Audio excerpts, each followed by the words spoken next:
নমস্কাৰ আপোনালোক সকলোকে স্বাগতম জনাইছো অসম ফিচাৰ ইউটিউব চেনেল। আশা কৰোঁ আপোনালোক সকলোৰে খবৰ ভাল। তো Srimanta Sankardev university of health ছায়েন্সৰ পৰা BSc মেডিকেল টেকনলজি আৰু ডিপ্ল'মা ইন পেৰামেডিকেল কৰ্চৰ কাৰণে এপ্লিকেশ্যন ফৰ্ম বা এণ্ট্ৰেন্স এক্সামৰ নটিচ আহি গ'ল। তো এই ভিডিঅ'টোত ইয়াৰে নটিচখন কেনেকৈ ডাউনলোড কৰিব বা এলিজিবল ক্ৰাইটেৰিয়া কি এই সকলোবিলাক তথ্য আলোচনা কৰিম। আৰু এই ভিডিঅ'টো জনাই দিম যে পেৰামেডিকেলত গ্ৰেছ মাৰ্ক একচেপ্ট কৰে নে নাই, তো লাষ্ট ইয়াৰ কৰিছিল নে নাই, এইবাৰ কৰিব নে নাই, সকলোবিলাক ডিটেইলছ আপোনালোকক জনাই দিম। তো যদি আপোনালোকে চেনেলটো প্ৰথমবাৰৰ বাবে আহিছে তেন্তে ছাবস্ক্ৰাইব কৰি কাষত থকা বেল আইকনটো অন কৰি থৈ দিব আৰু আমাৰ হোৱাটছআপ আৰু টেলিগ্ৰাম গ্ৰুপত জইন হৈ ল'ব, লিংক ডেছক্ৰিপশ্যনত দিয়া থাকিব। তো ইয়াৰ নটিচখন SSUHSৰ অফিচিয়েল ৱেবছাইট ssuhs.in নহ'লে আমাৰ ৱেবছাইট eduosomplus.com পৰা ডাউনলোড কৰিব পাৰিব। তো আমাৰ ৱেবছাইটৰ লিংক ডেছক্ৰিপশ্যনত দিয়া থাকিব, তো ডাউনলোড নটিচ বুলি দিয়া থাকিব, তাতে ক্লিক কৰিলে হৈ যাব। তো ইয়াতে দেখিবলৈ পাইছে SSUHS paramedical entrance exam 2025 application form out, ইয়াতে ক্লিক কৰিব লাগিব। তো ইয়াৰে ডাইৰেক্ট লিংকটো ডেছক্ৰিপশ্যনত দিয়ে দিম। তো ইয়াতে চাব পাৰে Srimanta Sankardev university of health ছায়েন্সে অফিচিয়েলি ইয়াৰে নটিচখন জাৰি কৰিলে। তো নটিচখন ডাউনলোড কৰিবৰ কাৰণে আপোনালোকে তলৰ ফালে স্ক্ৰল ডাউন কৰিব লাগিব। তো তলৰ ফালে ইম্পৰ্টেণ্ট লিংক ছেকশ্যন বুলি আছে, তাতে ক্লিক কৰিব লাগিব। তো ইয়াতে important link section online application form, যেতিয়া এপ্লিকেশ্যন ফৰ্ম মুকলি হয় ইয়াতে লিংকটো আপডেট কৰি দিয়া হ'ব। এডমিশ্যন নটিচ, ইয়াতে ক্লিক কৰিলে এডমিশ্যন নটিচখন ডাউনলোড কৰিব পাৰিব। তো আপোনালোকে ক্লিক কৰিব লাগিব। তাৰপিছত ইয়াৰে নটিচখন ডাউনলোড হৈ যাব। এতিয়া আমি নটিচখন পঢ়ি চাওঁ।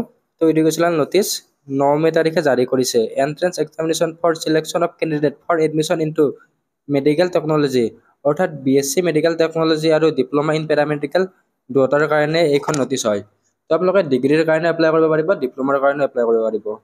তো আপোনালোকে গভাৰ্ণমেণ্টত এডমিশ্যন ল'বৰ কাৰণেও এইটো এণ্ট্ৰেন্স এক্সাম দিব লাগিব, আৰু SSUHSৰ আণ্ডাৰত থকা প্ৰাইভেট কলেজ তাৰ কাৰণে আপোনালোকে এইটো এণ্ট্ৰেন্স এক্সামে দিব লাগিব। তো একাডেমিক ছিজন 2025-26। তো ইয়াৰে এণ্ট্ৰেন্স এক্সামটো হ'ব 6 জুলাই তাৰিখে। তো এণ্ট্ৰেন্স এক্সামটো 6 জুলাই তাৰিখ। ইয়াৰে এপ্লিকেশ্যন ফৰ্মটো ষ্টাৰ্ট হ'ব 15 মে তাৰিখে আৰু লাষ্ট ডেট হৈছে 15 জুন তাৰিখে, অৰ্থাৎ এমাহ সময় দিছে।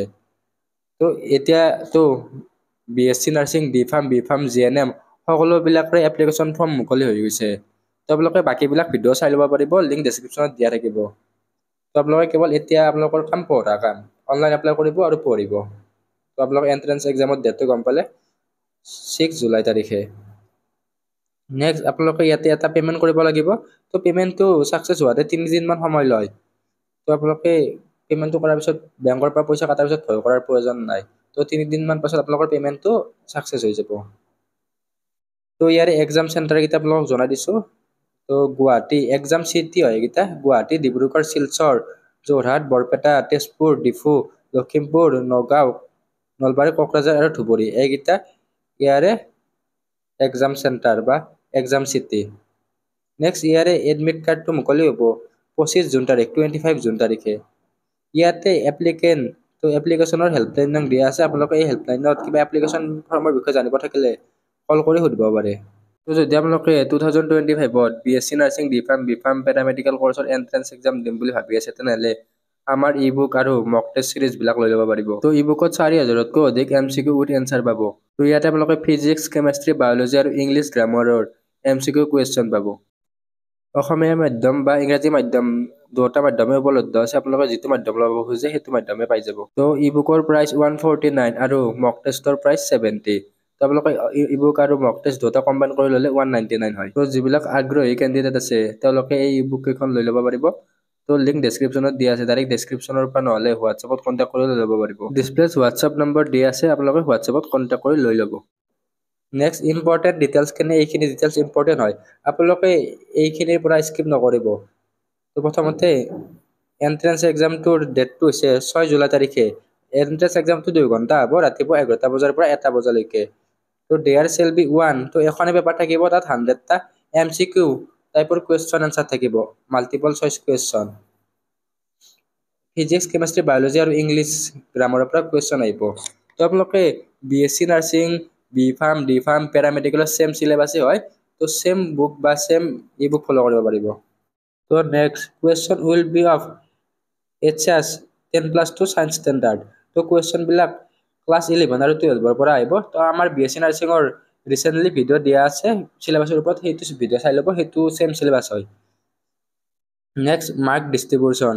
তো বায়'লজিৰ পৰা জুলজিৰ বটানী দুটা মিলাই কিনে 25 মাৰ্ক আহিব ক্লাছ 11-12। নেক্সট ফিজিক্সৰ পৰা 25 মাৰ্ক, কেমেষ্ট্ৰিৰ পৰা 25 মাৰ্ক আৰু ইংলিছৰ পৰা 25 মাৰ্ক।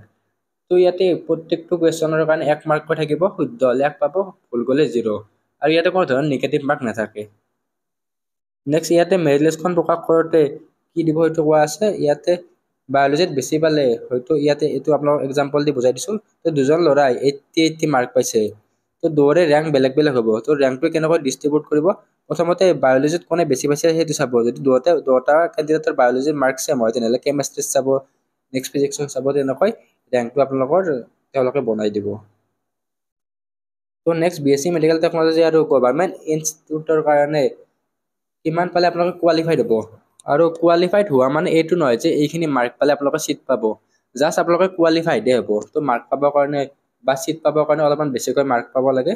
তো কোৱালিফাইং মাৰ্ক আনৰিজাৰ্ভ আৰু EWSৰ কাৰণে 30%, SC, ST, OBCৰ কাৰণে NCL চাৰ্টিফিকেট লাগে 20%।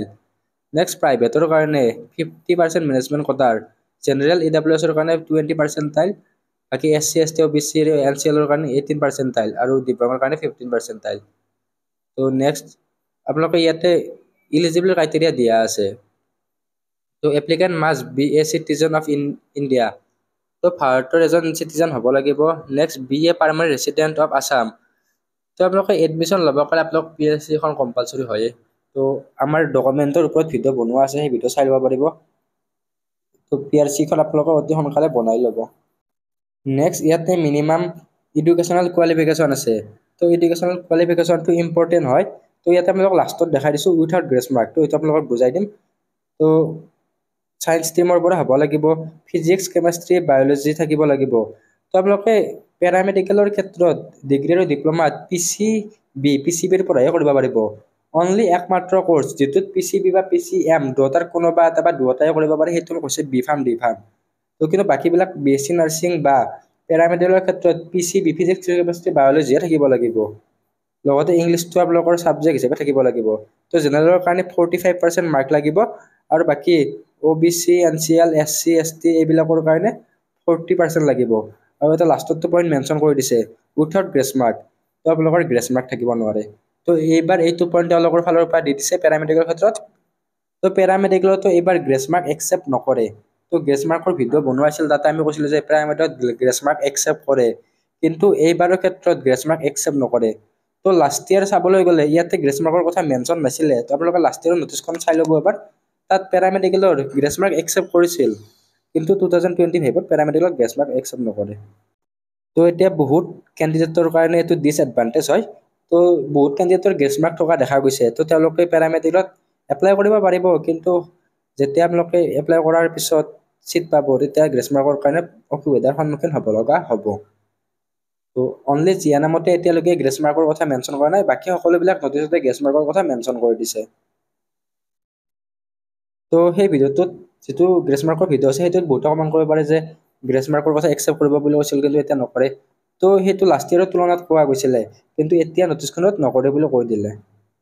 তো এতিয়া নেক্সট আপোনালোকে চাই ল'ব, কেণ্ডিডেটৰ 17 ইয়াৰ্ছ মিনিমাম হ'ব লাগিব। তো ৰিজাৰ্ভেশ্যনটো এজ পাৰ গভৰ্ণমেণ্ট নৰ্মছ। তো OBCৰ কাৰণে 27% ৰিজাৰ্ভ থাকে, বাকীবিলাক আপোনালোকে চাই ল'ব। EWSৰ কাৰণে 10% সেনেকৈ আছে। নেক্সট তলৰ ফালে স্ক্ৰল ডাউন কৰিলে ইয়াতে কিছুমান ইনষ্ট্ৰাকশ্যন দিয়া আছে।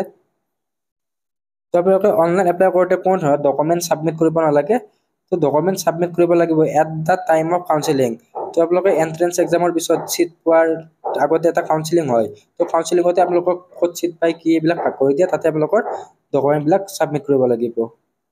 তো এতিয়া নেক্সট ইয়াতে কি কি কোৰ্চ আছে, আৰু আপোনালোকক এটা কথা জনাই দিওঁ যে বহুতে কৈছিল যে ফিজিঅ'থেৰাপি কোৰ্চটো নিটত গৈছে, কিছুমান ষ্টেটত গৈছে, কিন্তু ইয়াতে ফিজিঅ'থেৰাপি কোৰ্চটোৰ কথা মেনশ্যন কৰিছে। ইয়াতে ফিজিঅ'থেৰাপি অপশ্যনটো ইয়াতে দি দিছে। তো নেক্সট কোৰ্চখিনিৰ কথা চাই লওঁ। তো medical technology paramedical course, degree আৰু ডিপ্ল'মাৰ কাৰণে কি কি কোৰ্চ দিছে। তো মেডিকেল লেবৰেটৰী টেকন'লজি, তো ইয়াতে BSc আৰু ডিপ্ল'মা, ডিগ্ৰী ডিপ্ল'মা দুয়োটাৰ কথাই আছে। নেক্সট আহি গ'ল medical radiology and imaging technology, next cardiac care technology, তাৰপিছত trauma and emergency technology, next ICU technology, next OT technology, next আহি গ'ল NSTC and critical care technology. তাৰপিছত 8 নম্বৰ কোৰ্সটো হৈছে ব্লাড বেংকিং টেকনলজি, 9 নম্বৰ কোৰ্সটো হৈছে ডায়ালিসিস টেকনলজি আৰু 10 number course physiotherapy. তো এইটো SSUHS ৰ পিডিএফতে মেনশন আছে, তো নিটৰ কথা একো মেনশন নাই। নেক্সট 11 নম্বৰ কোৰ্সটো হৈছে অপটোমেট্ৰি। তো এই 11টা কোৰ্স তেওঁলোকৰ ফালৰ পৰা দি দিছে। যদি ইয়াতে কিবা কোনো ধৰণৰ কোৰ্স এড বা ৰিমুভ কৰা হয় তেনেহলে তেওঁলোকে SSUHS ৰ অফিচিয়েল ৱেবছাইটত নটিচ দি দিব। তো তেওঁলোকৰ ফালৰ পৰা পিছত সিট কেপাচিটি এইবিলাকৰ কথা মেনশন কৰি দিব। এতিয়া সিট কেপাচিটি এইবিলাক একো তথ্য দিয়া নাই, তো এইখিনিয়ে এই ভিডিঅ'টোত আছিল। তো নটিচখনত এটাই ডিসএডভান্টেজ দেখা গৈছে, তো গ্ৰেছ মাৰ্কৰ কথা ইয়াতে মেনশন কৰি দিছে। তো বহুত কেণ্ডিডেটে পেৰামেডিকেলত গ্ৰেছ মাৰ্ক থাকি একচেপ্ট কৰিম বুলি ভাবি আছিল, কিন্তু এতিয়া নটিচখনত ডাইৰেক্ট মেনশন কৰি দিছে উইথাউট গ্ৰেছ মাৰ্ক। তো লাষ্ট ইয়াৰ নাছিলে এইবিলাক, তো এতিয়া দি দিলে। তো এই ভিডিঅ'টোত এইখিনি আছিল, আশা কৰোঁ আপোনালোকে ভিডিঅ'টো ভাল পালে। তো আপোনালোকে আমাৰ ই বুক মক টেষ্ট সিৰিজবিলাক লৈ ল'ব পাৰিব, লিংক ডেছক্ৰিপশ্যনত দিয়া থাকিব, তাৰে পৰা লৈ ল'ব। তো নেক্সট যিকোনো ধৰণৰ আপডেট আহিলে আমাৰ হোৱাটছআপ গ্ৰুপ বা ইউটিউবত দি দিম, তো ছাবস্ক্ৰাইব কৰি বেল আইকনটো অন কৰি থৈ দিব। ধন্যবাদ।